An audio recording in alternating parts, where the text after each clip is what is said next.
Hello everybody, कैसे हो? Welcome again for chemistry class. Solid state पढ़ रहे हैं अपन। How are you everybody? सब मस्त हो, सब मस्त हो, बढ़िया हो, है ना?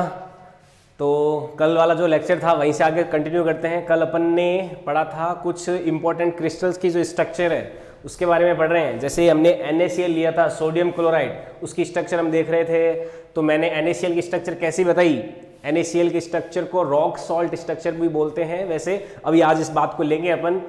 तो NaCl के स्ट्रक्चर में था क्या कि जो Na+ और Cl- होता है, Cl- तो हमारा जाता है जो FCC के पॉइंट्स होते हैं, यानी कि कॉर्नर्स और बॉडी सेंटर्स, वहाँ पे जाता है हमारा क्लोरीन माइनस। और Na+ कहाँ जाता है? Na+ क्योंकि साइज में छोटा होता है तो वॉइड्स में जाता है। और Na+ को हम कहाँ भेजते हैं? हम भेजते हैं हमारे जो ऑक्टाहेड्रल वॉइड्स है वहाँ पे। तो ऑक्टाहेड्रल वॉइड्स पे तो कौन जाता है? हमारा Na+ जाता है। और Cl- कहाँ पे जाता है? Cl- जाता है हमारा FCC की जो मेन पॉइंट्स होते हैं, जैसे कॉर्नर्स हो गए, फेस सेंटर्स हो गए, वहाँ पे वगैरह वगैरह। Na+ कहाँ पे था? एज सेंटर्स पे था, बॉडी सेंटर पे था, इस तरह से। फिर हमने Na+ का कोऑर्डिनेशन नंबर, Cl- का कोऑर्डिनेशन नंबर भी निकाला। तो ये सब बातें हमने निकाली थी, सब कुछ किया था। आज कुछ और इंपॉर्टेंट क्रिस्टल्स लेंगे। उससे पहले आप कुछ दो बातें नोट कर लेना जो कल वाले क्लास में थी। जो NaCl की स्ट्रक्चर होती है ना, उसको रॉक साल्ट स्ट्रक्चर भी बोलते हैं। NaCl like structure is called rock salt structure. Rock salt structure, इसे एक नाम भी दिया जाता है, रॉक सॉल्ट स्ट्रक्चर भी बोला जाता है। जो कल हमने स्ट्रक्चर पढ़ी ना NaCl की, हमने Na+ को तो ऑक्टाहेड्रल वॉइड में भेजा और Cl- को कहाँ भेजा था? FCC के जो कॉर्नर्स है और फेस सेंटर्स है वहाँ पे। तो इस तरह का जो अरेंजमेंट है वो रॉक सॉल्ट स्ट्रक्चर भी कहलाता है। ठीक है, ये एक पॉइंट नोट कर लेना कि NaCl जैसी संरचनाएं जो हैं वो रॉक सॉल्ट स्ट्रक्चर कहलाती है। मैं ऐसे कुछ और एग्जाम्पल दे देता हूँ। जैसे जो हैलाइड्स होते हैं हमारे, एग्जाम्पल के तौर पर LiCl जो है, LiCl हो गया, KCl हो गया, जो NaCl की फैमिली के है ना, LiCl, KCl, ठीक है। तो इनकी भी ऐसी संरचना होगी। RbCl, ये भी जो है रॉक सॉल्ट स्ट्रक्चर जैसी इनकी संरचना होती है। और हो गया AgCl, AgBr, ठीक है, NH4Cl। ये कुछ एग्जाम्पल्स हैं। इन एग्जाम्पल्स में भी जो स्ट्रक्चर होती है वो NaCl जैसी होती है। कल हमने जो NaCl की स्ट्रक्चर पढ़ी थी वैसी ही स्ट्रक्चर LiCl की होती है, KCl की होती है, RbCl, AgCl, AgBr और NH4Cl की ही होती है। क्या मतलब इसका? Cl-, AgBr, Cl- ये कहाँ जा रहे हैं? FCC पॉइंट्स पे, यानी कि कॉर्नर्स पे और फेस सेंटर्स पे जा रहे हैं। और जो कैटायंस है, lithium plus, K+, Rb+, Ag+, NH4+, ये कहाँ जा रहे हैं? ऑक्टाहेड्रल वॉइड्स में जा रहे हैं। ठीक है, यहाँ पे क्या हो रहा है? जो कैटायन होगा इस स्ट्रक्चर में, कैटायन कहाँ जाता है? ऑक्टाहेड्रल वॉइड पे। और एनायन जो है, एनायन कहाँ जाता है? FCC पॉइंट्स पे जाता है, FCC लोकेशंस पे जाता है। तो ये दो बातें लिख लीजिए। इसके बाद हम नेक्स्ट स्ट्रक्चर पढ़ते हैं जिंक सल्फाइड की, ZnS की, जिसको जिंक ब्लेंड बोला जाता है, उसकी स्ट्रक्चर पढ़ते हैं। ये आप 2 पॉइंट नोट कर लीजिए। एक बार देख लेता हूँ कौन कौन क्लास में आ चुका है। सभी से एक बार हाय हेलो कर लेते हैं। Hi hello, hi hello, okay. Hello Anushka, Gunjan, Puja, Arjun, Ritika, Piyush, hello hello everybody. हाँ, तो ये बात समझना कि जो कल NaCl की स्ट्रक्चर पढ़ी थी वैसी ही स्ट्रक्चर, उस स्ट्रक्चर को क्या बोलते हैं? रॉक सॉल्ट स्ट्रक्चर कहते हैं। और वैसी स्ट्रक्चर के दूसरे एग्जांपल क्या है? LiCl, KCl, RbCl, AgCl, AgBr, NH4Cl, ये वैसे ही स्ट्रक्चर के दूसरे एग्जाम्पल हैं। Aditya Modi, hello sir, hello. Profile pic बहुत बढ़िया लगाई आदित्य, बड़े स्मार्ट लग रहे हो, हैं? ठीक है, तो ये पॉइंट कल वाली स्ट्रक्चर के लिए हो गए। आज अपन जो नई स्ट्रक्चर पढ़ने वाले हैं वो है जिंक ब्लेंड। जिंक ब्लेंड को समझते हैं। ये दोनों पॉइंट नोट कर लीजिए।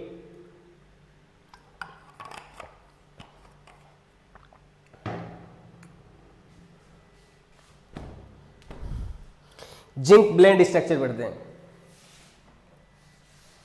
ZnS,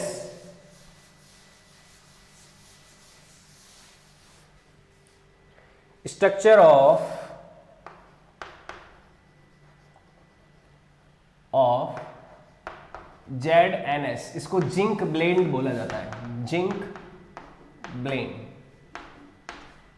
ZNS की संरचना, ये दूसरे टाइप की स्ट्रक्चर पढ़ रहे हैं, कल हमने NaCl टाइप पढ़ा था, अब ZNS पढ़ रहे हैं। ZNS की संरचना, ये दूसरा हमारा इंपॉर्टेंट क्रिस्टल है ZNS जिंक सल्फाइड, इसके बारे में बात करते हैं। तो कल हमने एक इंपॉर्टेंट बात ये समझी थी, तो एनायन जो होते हैं वो तो बड़े होते हैं, कैटायन छोटे होते हैं। तो कैटायन तो जाते हैं हमारे वॉइड्स में और एनायन जाते हैं हमारे मेन लोकेशंस पे।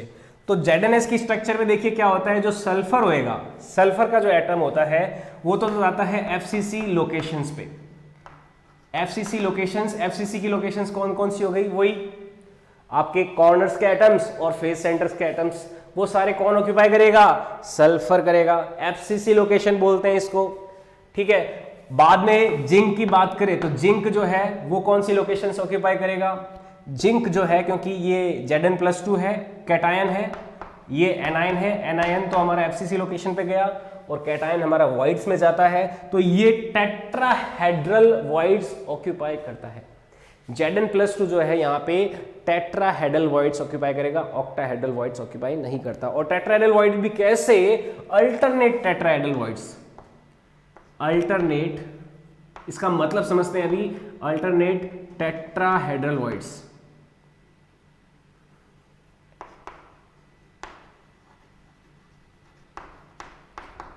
अल्टरनेट टेट्राहेड्रल वॉइड्स यानी कि एकांतर चतुष्फलकीय रिक्तिकाएं, एकांतर चतुष्फलकीय रिक्तिकाएं, इन्हें जो है हमारा ZNS जिंक सल्फाइड जो है ऑक्यूपाई करता है। इसकी स्ट्रक्चर समझेंगे, एकांतर यानी कि एक छोड़ दिया एक भर दिया, एक छोड़ दिया एक भर दिया, इस तरह से जो टेट्राहेड्रल वॉइड्स भरे जाते हैं वो ZNS स्ट्रक्चर कहलाती है, जिंक ब्लेड स्ट्रक्चर कहलाती है। देखो इस स्ट्रक्चर का मैं डायग्राम बना के बताता हूँ आपको, येलो लाल पीली चौक ले ली मैंने। अब देखो पहले तो बनाया FCC, जैसे हमने कल NaCl की स्ट्रक्चर बनाई थी वैसे ही ZNS की स्ट्रक्चर बनाने के लिए पहले मैं लेता हूं एक FCC यूनिट सेल, एक मैंने ले लिया FCC यूनिट सेल। इस यूनिट सेल के FCC लोकेशंस यानी कि कॉर्नर्स पे और फेस सेंटर्स पे हमें किसको रखना है, सल्फर को रखना है। तो ये तो हो गए कॉर्नर्स के एटम और ये हो गए फेस सेंटर के एटम।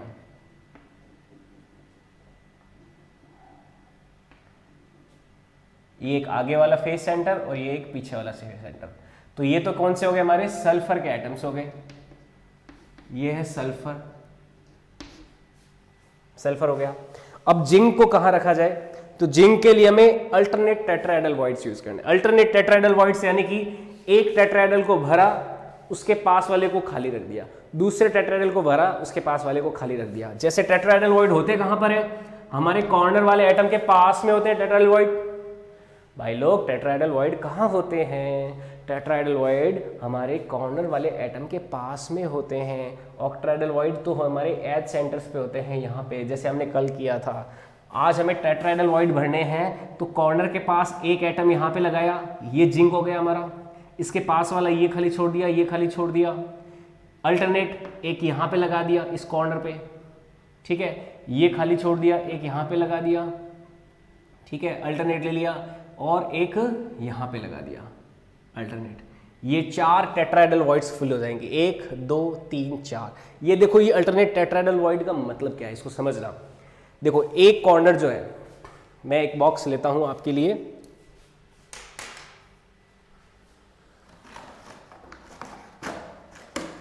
इसको ऐसे समझना। मान लो एक ये यूनिट सेल है आपके सामने, ये यूनिट सेल है, 8 कॉर्नर्स पे तो सल्फर पड़े हुए हैं, यहाँ पे ये 8 कॉर्नर्स हैं, यहाँ पे सल्फर रखे हुए हैं। अब अल्टरनेट टेट्राहेड्रल वॉइड्स जो है, इस कॉर्नर के जस्ट पास में कौन होता है, हमारा टेट्राहेड्रल वॉइड होता है। तो यहाँ पे जस्ट पास में मैं क्या कर रहा हूँ, यहाँ पे मुझे एक टेट्राहेड्रल वॉइड में जिंक को भरना है, तो एक जिंक यहाँ पे रख दिया। अब इसको छोड़ दिया, क्योंकि अल्टरनेट जगह खाली रखनी है, तो इसको छोड़ दिया और इसको भी छोड़ दिया। ये जो इस डायगोनली अपोजिट टेट्राहेड्रल वॉइड है, यहाँ पे हम एक और जिंक प्लस को रख देंगे। तो यहाँ पे जिंक प्लस रख दिया, Zn+2 रख दिया, और यहाँ पे भी Zn+2 रख दिया। डायगोनली अपोजिट जो टेट्राहेड्रल वॉइड होगा वहाँ के पे हम क्या कर रहे हैं, Zn+2 रख रहे हैं। इसी तरह से यहाँ पे Zn+2 है, यानी यहाँ पर है तो यहाँ पे नहीं होगा, यहाँ पे हो जाएगा। इसी तरह से यहाँ पे नहीं होगा और यहाँ पे हो जाएगा। तो डायगोनली अपोजिट जो टेट्राहेड्रल वॉइड्स हैं वहाँ पे हम क्या कर रहे हैं, Zn+2 को रख रहे हैं। आप जिस कमरे में बैठे हो अभी उसको एक क्यूब की तरह कंसिडर कीजिए। एक कॉर्नर के पास में जो एटम है वहाँ पे आपने Zn+2 रख दिया। अब इसके जस्ट पास में एक तो इधर होगा और एक इधर होगा, इन दो जगह पे हमने टेट्राहेड्रल वॉइड को फुल नहीं किया। अब डायगोनली अपोजिट, डायगोनल जो फेस का डायगोनल होगा, जो फलक का विकर्ण होगा, उसके अपोजिट एक और टेट्राहेड्रल वॉइड जो होगा वहाँ पे हमने क्या रख दिया, Zn+2 रख दिया। वहाँ पे जो चतुष्फलक की रिक्ति का है वहाँ पे Zn+2 रख दिया। उसी तरह से उसके डायगोनली अपोजिट डायरेक्शन पे हमने एक Zn+2 रख दिया। इस तरह से केवल डायगोनली अपोजिट जो टेट्राहेड्रल वॉइड्स है वहीं पे हमने क्या किया, Zn+2 रखा, और आसपास के जो दूसरे टेट्राहेड्रल वॉइड्स हैं उनको हमने खाली रखा। तो इसे हम बोलते हैं अल्टरनेट टेट्राहेड्रल वॉइड्स को फिल करना। तो ये स्ट्रक्चर होती है हमारी ZnSe। ठीक है, ये रेड चौक से जो मैंने बनाया है वो हमारा हो जाएगा ZnS। ये जिंक+2 है और ये हमारा सल्फर एटम है, अल्टरनेट टेट्राहेड्रल वॉइड्स। तो इस स्ट्रक्चर को आप बना लीजिए। इसका एक एनिमेशंस जो है, एक बार थोड़ा कवर अप हो जाए सिलेबस, उसके बाद में मैं एक एनिमेशन स्लाइड्स कुछ आपको दूंगा, आपके सामने रखूंगा, जिससे हम इन स्ट्रक्चर को और अच्छे से विजुलाइज करेंगे। नोट कर लीजिए। हाँ, Shivam Chaudhary, Ram Ram. Ankush Kumar Sharma, very good evening, नमस्ते सभी को, हेलो, नमस्कार सभी को आशीर्वाद, सभी को प्यार भरा प्यार, सब कुछ फूलो फलो, है ना। नोट कर लिया, ओके। ये ZnS स्ट्रक्चर होती है, जिंक ब्लेंड स्ट्रक्चर से बोला जाता है। इस पॉइंट को ध्यान रखना। अल्टरनेट टेट्राहेड्रल वॉइड्स पे Zn+2 होता है, सल्फर -2 होता है FCC लोकेशन पर। ठीक है, इसमें जो और चीजें कैलकुलेट की जाती है उनको कैलकुलेट करते हैं। अगर मैं कोऑर्डिनेशन नंबर की बात करूं, कोऑर्डिनेशन नंबर ऑफ S-2, तो एक सल्फर -2 का कोऑर्डिनेशन नंबर क्या होगा, कितने Zn+2 से एसोसिएट है। तो यहां पे देखो, हर एक सल्फर जो है, हर एक सल्फर एटम वो एक ही Zn+2 को टच कर पा रहा है, एक Zn+2 को टच कर पा रहा है। अगर मैं गौर से देखूं तो एक सल्फर एटम जो है वो कितनी यूनिट सेल का पार्ट है, 8 यूनिट सेल का पार्ट है। तो वो सल्फर एटम अपने कॉर्नर वाले एटम के पास में, क्योंकि एक टेट्राहेड्रल वॉइड होता है, तो हर कॉर्नर वाले एटम में, जैसे यहाँ पे एक सल्फर एटम है तो इस कॉर्नर के पास टेट्राहेड्रल वॉइड है, यहाँ पे भी टेट्राहेड्रल वॉइड है, यहाँ पे ये जितनी भी यूनिट सेल का पार्ट है, जो कॉर्नर का एक एटम है, ये जितनी भी यूनिट सेल का पार्ट है, उन सब यूनिट सेल के कॉर्नर के पास में टेट्राहेड्रल वॉइड पाया जाएगा। तो एक कॉर्नर का एटम जो है वो 8 टेट्राहेड्रल वॉइड से एसोसिएट होता है। एक जो कॉर्नर एटम जो है वो आसपास के 8 टेट्राहेड्रल वॉइड के साथ कनेक्टेड होता है। ये बात आप दिमाग में बैठाओ एक बार। तो एक कॉर्नर का एटम जो है ये वाला अपने आसपास 8 टेट्राहेड्रल वॉइड के साथ एसोसिएट है। क्यों? क्योंकि इस यूनिट सेल में इसके कॉर्नर के पास एक टेट्राहेड्रल वॉइड है, तो क्योंकि ये कॉर्नर का एटम आसपास की 8 यूनिट सेल का हिस्सा है, इस वजह से ये कॉर्नर का एटम 8 अपने आसपास की टेट्राहेड्रल वॉइड से घिरा हुआ है। लेकिन हमारी टेट्राहेड्रल वॉइड तो एक खाली एक भरी, एक खाली एक भरी है। तो इसके आसपास की जो 8 टेट्राहेड्रल वॉइड्स हैं उनमें से केवल 4 टेट्राहेड्रल वॉइड्स पे क्या होगा, हमारा Zn+2 एटम आयन होगा। ये बात समझ में आई? इस सल्फर एटम के आसपास टोटल 8 टेट्राहेड्रल वॉइड्स हैं। क्यों? क्योंकि ये सल्फर एटम आसपास की 8 यूनिट सेल का हिस्सा है। तो अब क्योंकि Zn+2 जो है वो अल्टरनेटिव टेट्राहेड्रल वॉइड्स में जाते हैं, यानी कि एक टेट्राहेड्रल वॉइड रखना है, एक छोड़ना है, एक रखना है, एक छोड़ना है। तो इस तरह से ये सल्फर एटम अपने आसपास केवल 4 ऐसे टेट्राएडल से है, उन्हीं को ही टच करेगा जिनमें Zn+2 होगा। तो इस वजह से इसका इस सल्फर माइनस का जो कोऑर्डिनेशन नंबर है, कोऑर्डिनेशन नंबर क्या होता है, कितने नेबरिंग एटम्स को टच करता है, तो S-2 कितने एटम कितने Zn+2 को टच करेगा, 4 को ही टच कर पाएगा। इसी तरह से कोऑर्डिनेशन नंबर ऑफ Zn+2, जो Zn+2 है वो कितने सल्फर -2 को टच कर रहा है।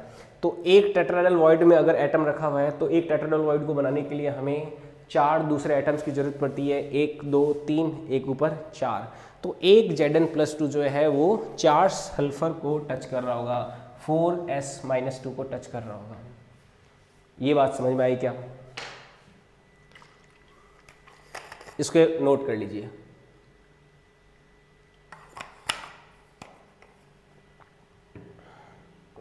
नोट कर लीजिए, इसे आगे बढ़ते हैं।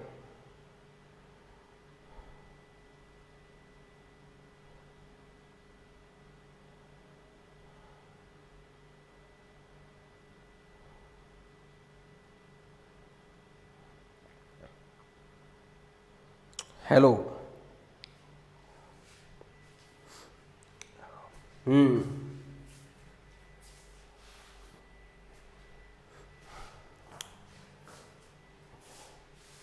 चलो आगे बढ़ते हैं। नेक्स्ट टाइप ऑफ जो स्ट्रक्चर लेते हैं, किसी को कोई डाउट आया तो कमेंट सेक्शन में पूछ सकता है।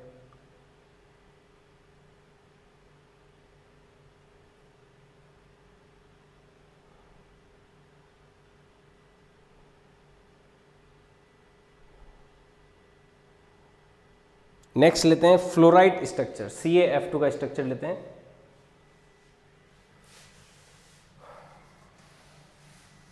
Next type of structure of CaF2 fluoride structure,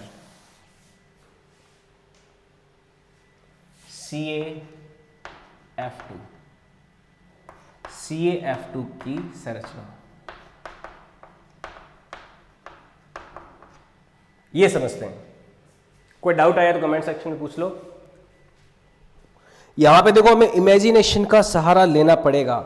imagination जितनी ज़्यादा यूज़ कर सकते हैं उतना ही ये टॉपिक हमें समझ में आएगा। थोड़ा कॉम्प्लेक्स है, काफ़ी चीज़ें इसमें नई है, और सॉलिड स्टेट के जो पहले वाले मेरे वीडियो लेक्चर्स रिकॉर्डेड है, एक बार आप उनको वापस रिवाइज करें, रिपीट करें, साथ साथ में NCERT भी पढ़ें, तो आप आसानी से इस चीज़ों को समझ पाओगे। अब मैं CaF2 की संरचना लेते हैं। CaF2 की संरचना कैसे आती है?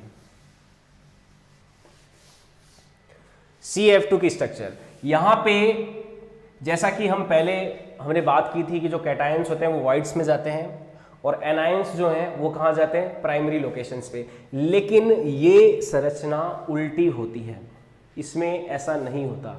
यहाँ पे Ca+2 जो है वो फ्लोरीन से बड़ा होता है। Ca+2 क्या होता है, फ्लोरीन से बड़ा होता है। यहाँ पे उल्टा होता है, ये पॉइंट हमें ध्यान में रखना है कि जो Ca+2 है वो तो FCC लोकेशंस पे जाता है, FCC लोकेशंस पे जाएगा कौन, Ca+2, और जो F- है वो जाता है हमारा वॉइड्स पे। कौन से वॉइड्स पे जाता है, टेट्राहेड्रल वॉइड पे जाता है, टेट्राहेड्रल वॉइड्स। इनको कौन ऑक्यूपाई करता है, हमारा F- ऑक्यूपाई करता है। Ca+2 हमारे FCC लोकेशंस पे जाता है और F- जो है हमारा टेट्राहेड्रल वॉइड्स पे जाता है। ये थोड़ा उल्टा होता है। यहाँ पे ये एक ऐसा इंपॉर्टेंट एग्जाम्पल है जिसमें कैटायन जो है वो प्राइमरी लोकेशन ऑक्यूपाई कर रहा है और एनायन जो है वो वॉइड्स ऑक्यूपाई कर रहा है। पिछले वाले दोनों केस जो है NaCl और ZnS, उन दोनों केसेस में क्या था, कैटायन तो जा रहा था वॉइड्स में और एनाइंस जा रहे थे हमारे प्राइमरी लोकेशंस पे। लेकिन इस स्पेशल केस में क्या हो रहा है, कैटायन हमारा प्राइमरी पे जा रहा है, एनायन हमारा वॉइड्स में जा रहा है। ये उल्टा हो रहा है यहाँ पे। तो देखो इसकी स्ट्रक्चर कैसे बनेगी। मैं ये जो येलो चौक वाले पॉइंट्स हैं ये तो हो गए सारे हमारे Ca+2 कैटायंस हो गए, और जो रेड चौक वाले हैं टेट्राहेड्रल वॉइड, सारे टेट्राहेड्रल वॉइड फुल करने हैं। पिछली बार हमने अल्टरनेट फुल किए थे, इस बार हमें सारे फुल करने हैं। तो सारों में ये सारे आ जाएंगे, 8 के 8 पूरे फुल हो जाएंगे। तो 1 2 3 4 5 6 7 8, तो ये क्या है हमारे F-, ठीक है। तो इस तरह से हमारा CaF2 का स्ट्रक्चर होता है। आई बात समझ में? CaF2 का स्ट्रक्चर। अब देखो CaF2 का स्ट्रक्चर है, फॉर्मूला बनाना है, तो कैल्शियम तो कितने हैं सारे FCC पॉइंट्स पे, तो कैल्शियम तो हो गए 4, फ्लोरीन कितने हो गए, फ्लोरीन सारे टेट्राहेड्रल वॉइड में तो 8, तो फॉर्मूला क्या होगा इस यूनिट सेल का, Ca4F8 हो जाएगा, और Ca4F8 यहाँ पे मैं अगर कॉमन रेशो लिखता हूँ तो ये हो जाएगा CaF2, जो कि हमारा मेन फॉर्मूला है भी। Ca4F8 होगा, इनका एक सिंपलेस्ट रेशो निकाला तो कितना हो जाएगा, CaF2 हो जाएगा, 1/2 CaF2 हो जाएगा।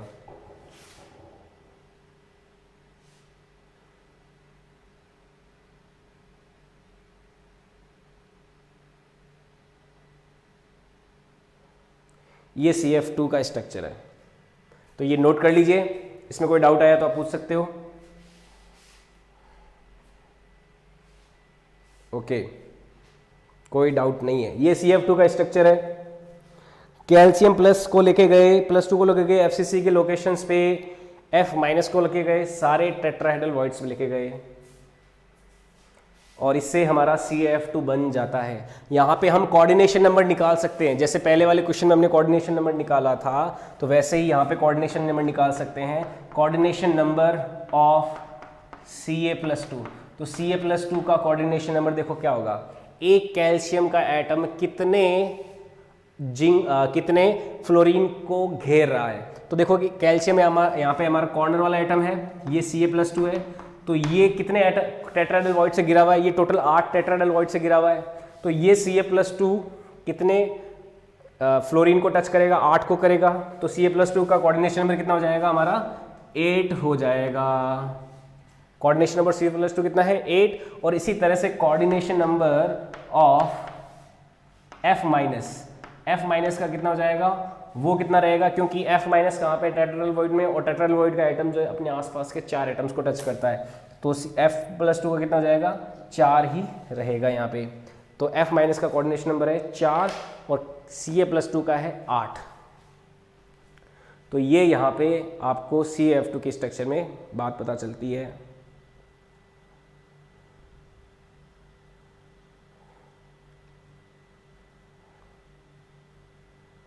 आई बात समझ में, ठीक है। ये CaF2 की संरचना है। अब नेक्स्ट टाइप स्ट्रक्चर एक और लेते हैं,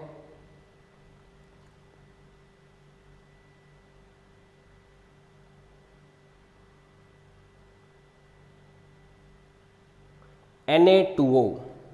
नेक्स्ट लेते हैं स्ट्रक्चर ऑफ Na2O, उसे समझते हैं। देखो इस स्ट्रक्चर का नाम एक ये भी लिख लेना, फ्लोराइट स्ट्रक्चर बोलते हैं, फ्लोराइट स्ट्रक्चर इससे कहा जाता है। इस स्ट्रक्चर के बारे में एक पॉइंट लिखना, फ्लोराइट स्ट्रक्चर भी कहा जाता है इसे। CaF2 की संरचना, जिसमें Ca+2 जो है वो हमारे FCC लोकेशंस पे जा रहा है, और F- जो है वो हमारा कहाँ जा रहा है, टेट्राहेड्रल वॉइड्स में जा रहे हैं सभी के सभी। तो इस तरह के स्ट्रक्चर को फ्लोराइट स्ट्रक्चर बोला जाता है। ये याद रखने वाली बातें हैं, इसको नोट कर लीजिए। और समझने वाली चीज़ें यहाँ पे है कि कोऑर्डिनेशन नंबर्स क्या है, फॉर्मूला कैसे आया होगा, और इस तरह की ये चीज़ें जो है समझने वाली है, नोट कर लिया होगा। नेक्स्ट लेते हैं स्ट्रक्चर ऑफ Na2O। Na2O की संरचना, इसको बोलते हैं सोडियम ऑक्साइड, और इसकी जो संरचना होती है वो होती है एंटी फ्लोराइड। इसे एंटी फ्लोराइड स्ट्रक्चर कहा जाता है, Na2O की संरचना। एंटी फ्लोराइड क्यों बोला, क्योंकि देखो इसमें कैटायंस 2 है, एनायन 1 है। पिछले वाले क्वेश्चन में एनायन 2 थे, कैटायन 1 था। CaF2 में 2 एनायन थे, 1 कैटायन था, Ca+2। यहाँ पे Na2O 2 कैटायन है, 1 एनायन है। Na2O की संरचना, तो Na2O की संरचना में जो Na+ और O-, तो O-2 जो है वो तो सारा FCC पे चला जाता है। O-2 कहाँ जाता है, FCC लोकेशन पे। जो Na+ है वो कहाँ चला जाएगा, हमारा टेट्राहेड्रल वॉइड्स में चला जाएगा। देखो उल्टा हो गया ना, पहले पिछले वाले केस में CaF2 में एनायन जो है वो तो जा रहा था टेट्राहेड्रल में, और कैटायन जा रहा था FCC लोकेशन पे। अब वापस उल्टा हो गया, एनायन FCC पे जा रहा है और कैटायन टेट्राहेड्रल वॉइड पे जा रहा है। फॉर्मूला लिखें तो हमारे पास फॉर्मूला इसका कैसे आएगा, जो ऑक्सीजन है टोटल O-2, ये तो कितने हो जाएंगे 4, और Na+ कितने हो जाएंगे, ये हमारे पास हो जाएंगे 8, क्योंकि 8 टेट्राहेड्रल वॉइड्स होते हैं, तो 8 के 8 टेट्राहेड्रल वॉइड Na+ ऑक्यूपाई कर लेगा, तो फॉर्मूला बनेगा वो बनेगा Na तो हो गया 8, O हो गया 4, सिंप्लीफाई करेंगे तो कितना आ जाएगा Na2O, ये फॉर्मूला बन जाएगा हमारा Na2O का। ठीक है, और इसको क्रिस्टल स्ट्रक्चर में देखना है तो इस Ca+2 की जगह मैं किसको लिख देता हूँ, O-2 को लिख देता हूँ, और ये तो हो गया O-2, और जो रेड वाला है ये हो जाएगा आपका Na+। ठीक है, Ca+2 का कोऑर्डिनेशन नंबर अब देखते हैं, O-2 का कोऑर्डिनेशन नंबर, तो वो 8 हो जाएगा, और Na+ का कोऑर्डिनेशन नंबर हो जाएगा 4, उल्टा हो जाएगा। तो इस तरह से हम Na2O की स्ट्रक्चर को समझते हैं।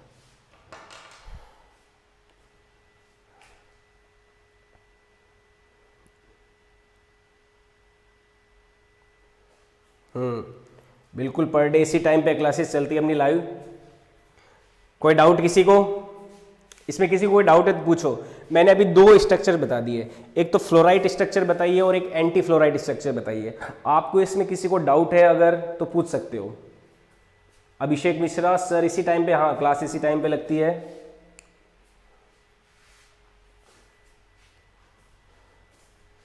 जय प्रकाश तारक, शिवम चौधरी, काफ़ी हैं लोग बाग।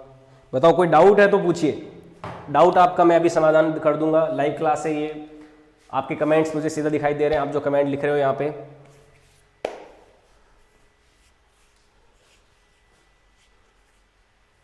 कोई किसी को डाउट हो तो पूछ सकता है।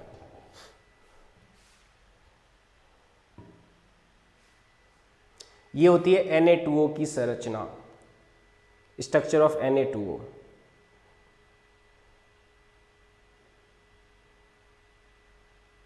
इसे एंटी फ्लोराइड स्ट्रक्चर कहते हैं।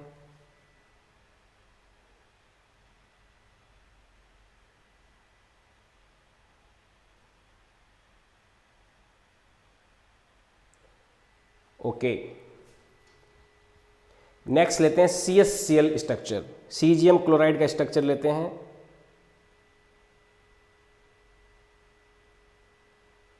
CsCl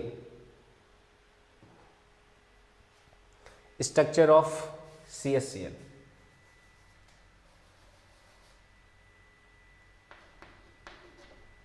सीजियम क्लोराइड, इसकी संरचना लेते हैं,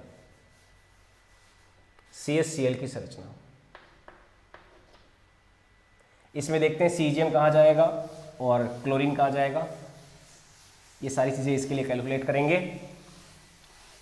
कोई डाउट हो तो बताओ, चेक करते हैं, आपको किसी को डाउट हो तो। नो, किसी को डाउट नहीं है,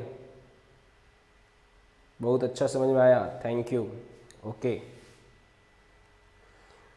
चलो अब हम सीजियम क्लोराइड की स्ट्रक्चर समझते हैं। देखो सीजियम क्लोराइड की स्ट्रक्चर में क्या होता है, जो सीजियम क्लोराइड है, मैं सबसे पहले रेडियस ऑफ सीजियम प्लस और रेडियस ऑफ क्लोरीन माइनस, इसका जो रेशो होता है वो लगभग होता है 0.93 के आसपास। ये एक इंपॉर्टेंट डेटा होता है जो आपको याद रखना है। ये क्या डेटा है कि सीजियम प्लस, यानी कि जो सीजियम प्लस आयन है और क्लोरीन माइनस आयन है, इन दोनों की जो रेडियस का रेशो है वो कितना होता है, 0.93 होता है। ये एक बात आपको ध्यान में रखनी है। अब मैं अगर आपको थोड़ा सा ध्यान आपका क्यूबिकल वॉइड की जो रेडियस रेशो होती है, radius ratio of cubicle void और प्राइमरी जो हमारा एटम होता है उसकी रेडियस रेशो का आता है 0.732। एक ये डेटा आपको याद होगा। ये डेटा कौन सा है, जो आपका क्यूबिकल वॉइड होता है, जो क्यूब के सेंटर का वॉइड और हमारा जो मेन एटम होता है उनका रेडियस का जो रेशो होता है वो कितना होता है, 0.732 होता है।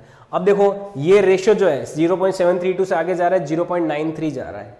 इसका मतलब सीजियम जो है वो क्यूबिकल वॉइड की जगह लेगा। क्यूबिकल वॉइड के जो क्यूबिकल वॉइड होता है उसकी जगह कौन आएगा, हमारा सीजियम प्लस आएगा। तो अब क्यूबिकल वॉइड की जगह सीजियम प्लस को रखते हैं तो उसकी स्ट्रक्चर बनाते हैं। देखो क्लोरीन माइनस जो है वो तो सारा जाएगा हमारा SC सिंपल क्यूबिक लोकेशंस पे, यानी कि सभी कॉर्नर्स पे कौन जाएगा, हमारा क्लोरीन जाएगा, और जो सेंटर होगा उस क्यूब का वहां पे कौन जाएगा, Cgm+2 जाएगा। तो सीजियम क्लोराइड की स्ट्रक्चर बनाते हैं, CaCl की स्ट्रक्चर। ये देखो सभी 8 के 8 क्यूब के कॉर्नर्स पे एटम्स रख दिए।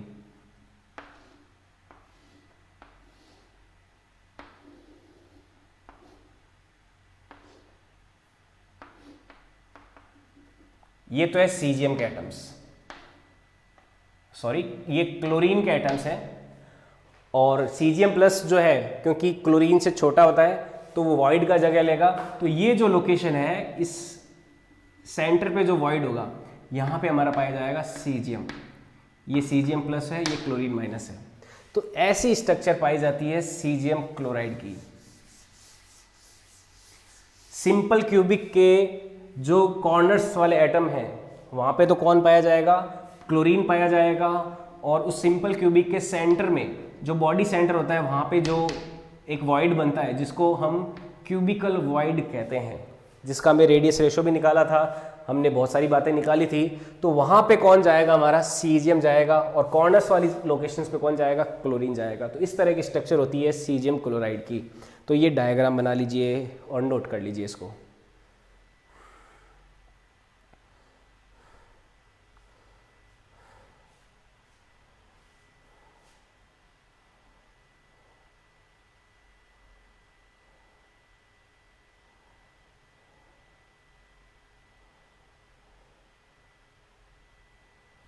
Cgm+ जाएगा क्यूबिकल वॉइड में, क्लोरीन माइनस जाएगा कॉर्नर पर, Cl- कॉर्नर पर जाता है और Cgm+ जाता है सेंटर पे। तो अब देखो कोऑर्डिनेशन नंबर देखें इनके, coordination number of Cs+ Cgm का कोऑर्डिनेशन नंबर देखते हैं, यानी कि Cgm कितने क्लोरीन को टच कर रहा है। तो इस चीज़ को समझने के लिए आप जिस कमरे में बैठे हो वहाँ पे आप इमेजिनेशन का सहारा ले सकते हो। आपके सेंटर में, कमरे का जो सेंटर है वहां पे कौन रखा हुआ है, Cgm रखा हुआ है, Cgm+। अब वो सेंटर वाला एटम कॉर्नर के जो एटम्स है उन सभी को टच कर रहा होगा, कॉर्नर पे जो क्लोरीन माइनस है सारे के सारे उनको टच कर रहा होगा। सेंटर पे हमारा कौन है, Cgm+ है, और कॉर्नर पे हमारा है क्लोरीन माइनस। उन क्लोरीन माइनस सभी को क्या कर रहा है, ये टच कर रहा है इन सभी को, ये Cgm। तो Cgm कितने क्लोरीन को टच कर रहा है, 8 क्लोरीन को टच कर रहा है। तो Cgm+ का कोऑर्डिनेशन नंबर कितना हो जाएगा, 8 हो जाएगा। कोऑर्डिनेशन नंबर ऑफ Cs+ कितना, 8। इसी तरह से कोऑर्डिनेशन नंबर ऑफ Cl- की बात करें, क्लोरीन जो है वो कितने Cgm को टच कर रहा है।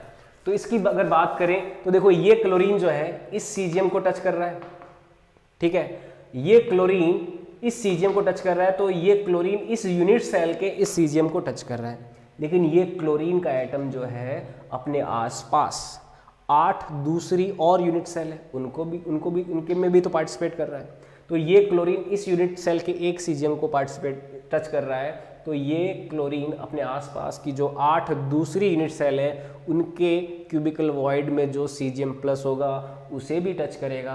इसका मतलब एक कॉर्नर वाला Cl- जो है वो कितने Cgm को टच कर रहा है, वो भी कितने को टच कर रहा है, 8 को टच कर रहा है। तो यानी कि कोऑर्डिनेशन नंबर Cl का कितना है, 8 है। ये बात समझ में आई। देखो यहाँ पे क्योंकि यूनिट्स और भी बहुत सारी होती है, इस तरह से बहुत सारी यूनिट्स दूसरी भी तो होती है। तो ये क्लोरीन माइनस जो है 8 दूसरी और यूनिट सेल का हिस्सा है।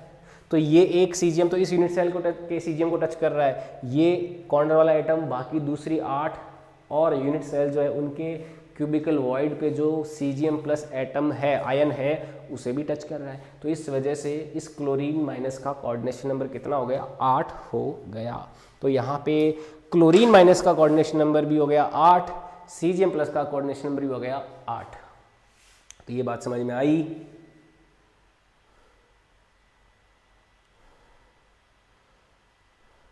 क्लियर हुई ये बात।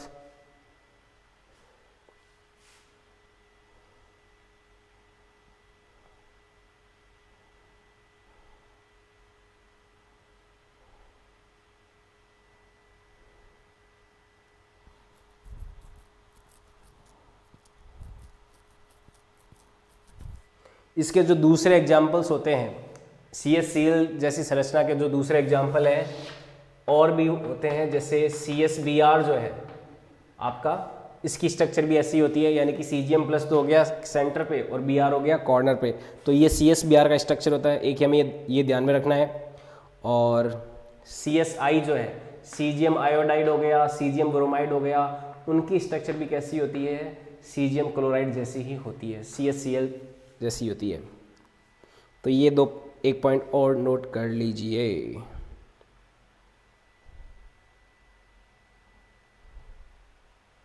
ओके, ये है कुछ इंपॉर्टेंट क्रिस्टल्स जिनकी स्ट्रक्चर हमें पता होना चाहिए। एक बार मैं वापस रिवाइज कर देता हूँ, हमने कौन कौन से क्रिस्टल की स्ट्रक्चर पढ़ी।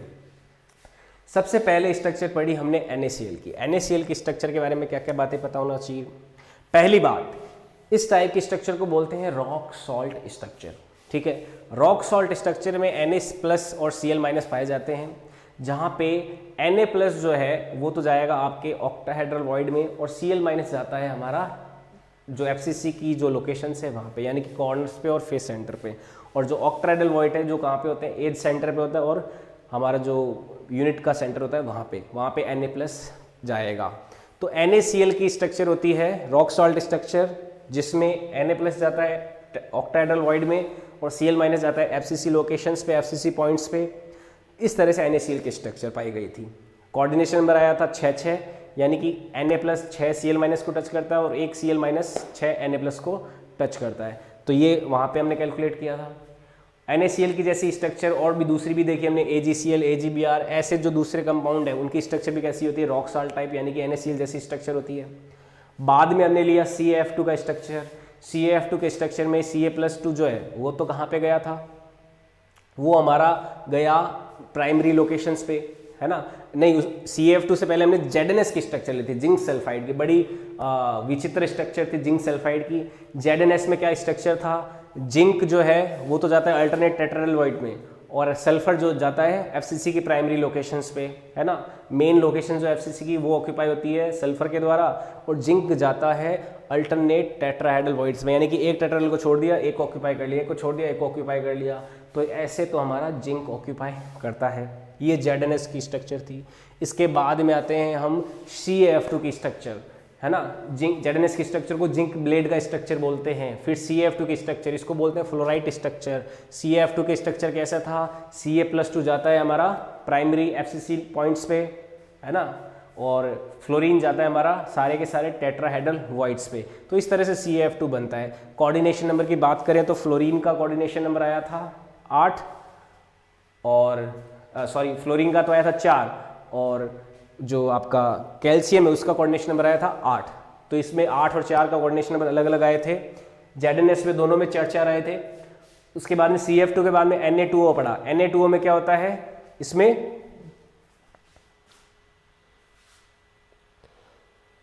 जो Na2O की स्ट्रक्चर थी वो थी anti fluorite structure. Anti fluorite यानी स्ट्रक्चर, यानी कि वो CaF2 का उल्टा होती है। इसमें Na2 यानी कि कैटायन जो है वो अब कहाँ पे जाएगा, वापस आपके टेट्राहेड्रल वॉइड में जाएगा, और एनायन जो है वो जाएगा आपके कॉर्नर एटम्स पे। तो ये Na2O का स्ट्रक्चर होता है, इसको बोलते हैं एंटी फ्लोराइट स्ट्रक्चर। ठीक है, ये Na2O का स्ट्रक्चर था। इसके बाद में आया हमारा CaCl का स्ट्रक्चर, CGM क्लोराइड का स्ट्रक्चर, और CGM क्लोराइड के स्ट्रक्चर में अभी हमने देखा, ये यहाँ पे हमने पढ़ लिया। तो ये इंपॉर्टेंट कुछ स्ट्रक्चर होती है जिनके बारे में आपको ये थोड़ी थोड़ी जानकारी पता रहनी चाहिए कि कौन सा आयन कहाँ पे किस लोकेशन में जा रहा है, कौन सा आयन वाइड्स में जा रहा है, कौन सा आयन प्राइमरी लोकेशंस पे जा रहा है FCC की। तो ये जो डेटा है हमें इनको ध्यान रहता है, अपन को अगर ध्यान रहेगा तो जो ऑब्जेक्टिव क्वेश्चन से कंपटीशन पूछे जाने वाले उनको हम आसानी से सॉल्व कर सकते हैं। ये आपको याद रखना है, इसमें आपको थोड़ा हार्डवर्क करना पड़ेगा और थोड़ा इमेजिनेशन का सहारा भी लेना है ना। आपको मेमोरी भी यूज़ करनी है, साथ साथ में इमेजिनेशन से समझना भी है कि एक्चुअल में कहाँ कहाँ पे इनकी पोजीशन है और इनके कोऑर्डिनेशन नंबर क्या क्या है। तो आज के लेक्चर में इतना ही रखता हूँ। आज का टॉपिक, क्योंकि नया टॉपिक शुरू करना पड़ेगा तो कल अपन एक नया टॉपिक शुरू करेंगे। आज के लिए इतना ही रखते हैं, ठीक है। तब तक के लिए गुड बाय। कल मिलेंगे, कल इसी टाइम 5 से 6 केमिस्ट्री की क्लास में। और आप सभी को जिन्होंने साइटोन प्रो प्लान ज्वाइन नहीं किया है, आप चाहते हो कि अगर आपकी सिस्टमेटिक स्टडी ऐसे ही चलती रहे, आप लाइव लेक्चर्स तो ले ही रहे हो, साथ साथ में आपको शीट DPP नोट्स वगैरह सब कुछ स्टडी मटेरियल मिलता रहे, तो साइटोन प्रो प्लान को ज़रूर ज्वाइन करें। साइटोन प्रो प्लान क्या है, इसे जानने के लिए हम आपके वीडियो के नीचे एक पट्टी चल रही है, एक इन्फॉर्मेशन चल रही है, उस पर एक नंबर दिया हुआ है, उस नंबर पे कॉल करें और जाने कि साइटोन प्रो प्लान क्या है। बहुत ही सॉलिड प्लान आपके लिए है, तो उसको जितने भी लोग देख रहे हैं इस वीडियो को वो ज़रूर लेवें। तब तक के लिए गुड बाय, कल मिलते हैं, ऑल द बेस्ट।